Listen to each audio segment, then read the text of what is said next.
One way or another, I shall have deliverance.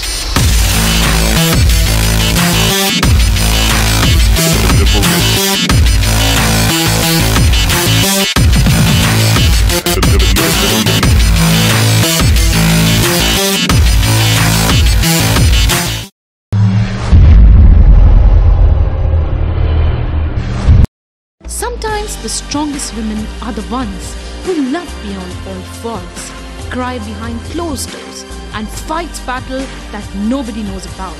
Shabnam नाज, one such personality जिसने जिंदगी के हर वो उतार चढ़ाव पार करके आज एक मुकाम हासिल किया है। छोटे से बुटीक से आज इतने बड़े फैशन हाउस का सफर किसी के लिए आसान नहीं होता, पर शबनम के खुश मिजाज अंदाज, नेवर टू डाई एटीट्यूड, एक पाक दिल और इन सब से बड़ा इनका प्यार से भरा खूबसूरत परिवार, जो शबनम का सपोर्ट सिस्टम ही नहीं बल्कि इनकी सक्सेस का राज भी है। जब आप घर से खुश और बेपरवाह होते हैं तभी तो आप बाहर की दुनिया में बेफिक्र अपना मुकाम हासिल करते हैं। अ multitasker, Shabnam Naz is as unique as an aesthetic painting.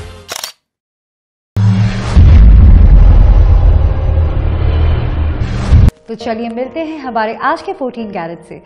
Hi Shabnam ji, how are you? Thank you. Fine. How are you, Ria? Thank you very much, I am fine too. Shabnam ji, अपने बारे में कुछ बताइए। I'm an ambitious person as well as I'm a very sincere person. True. मैं लोगों से सिर्फ जो है वो चाहती हूँ वो है खुलूस। आपको बचपन में किसने इंस्पायर किया? I belong to a joint family system. मेरी फुप्पियाँ मेरे साथ हुआ करती थी और मेरा ज़िंदगी का ज़्यादा सफ़र अपनी फुप्पियों के साथ गुजरा है और उनमें मेरी बड़ी फुप्पी से मैं ज़्यादा इंस्पायर थी और लोग मुझे उनसे ही मिलाते हैं। उनका नाम नरगिस है।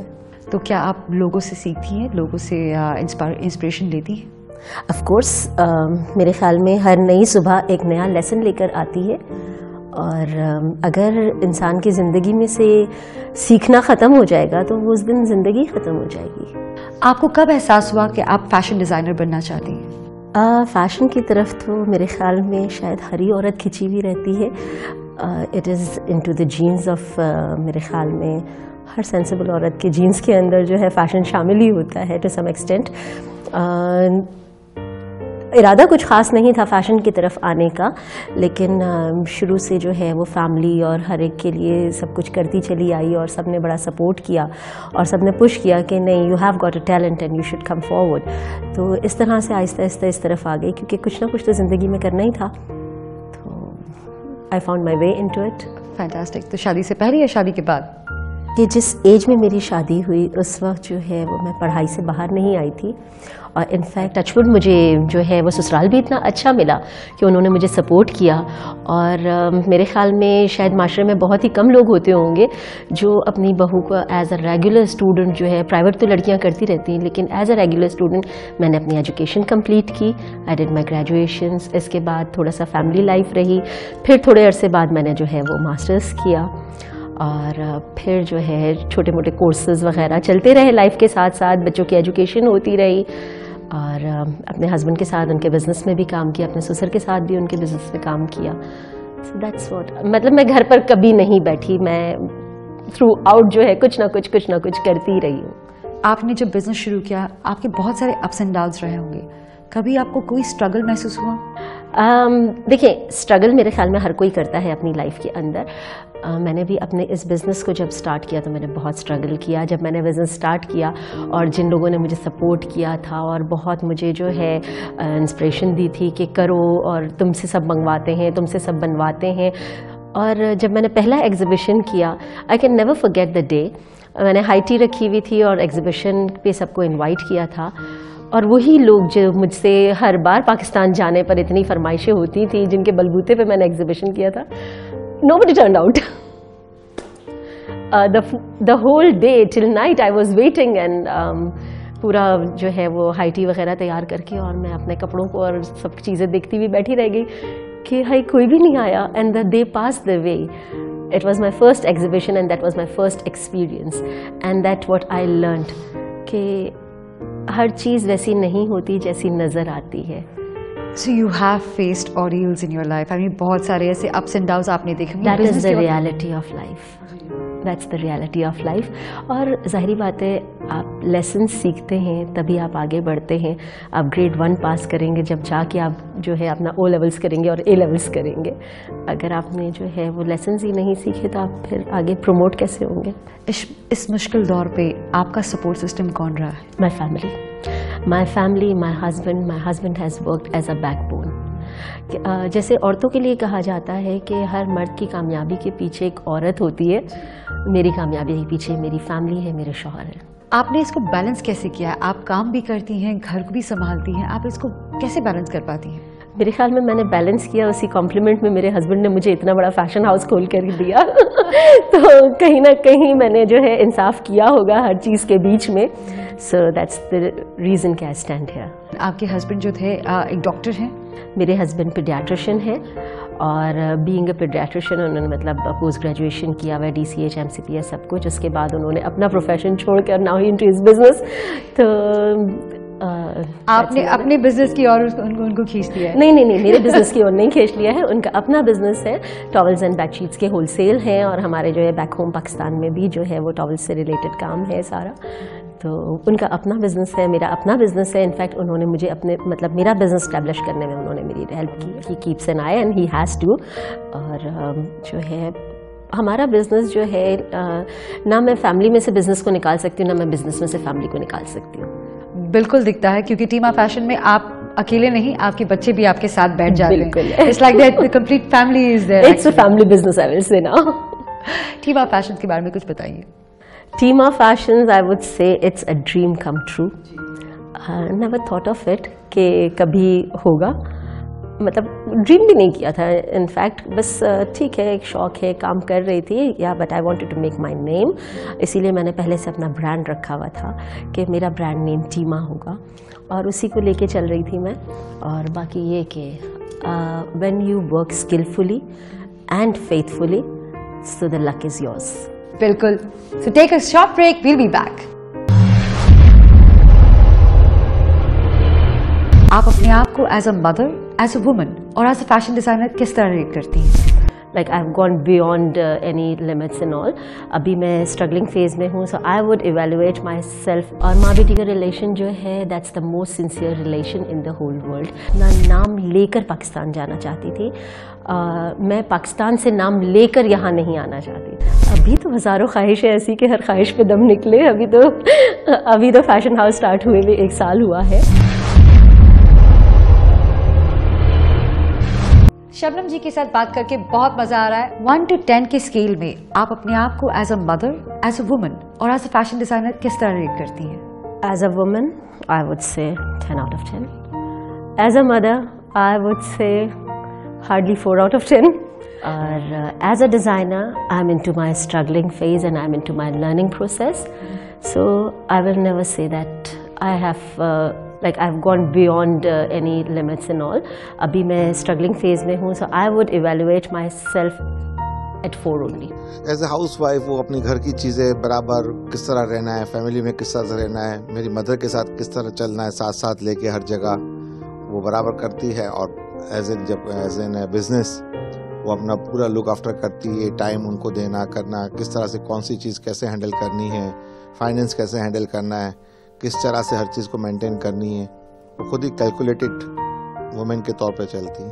आप क्रिटिसिज्म को किस तरह लेती हैं? मेरा बेस्ट क्रिटिक मेरी बेटी है और माँ बेटी का रिलेशन जो है that's the most sincere relation in the whole world. आपकी माँ आपको कभी झूठ नहीं कहेगी कि आप कैसे लग रहे हो और आपकी बेटी आपको कभी झूठ नहीं कहेगी, क्योंकि इस रिश्ते में कहीं पर भी मतलब नहीं है।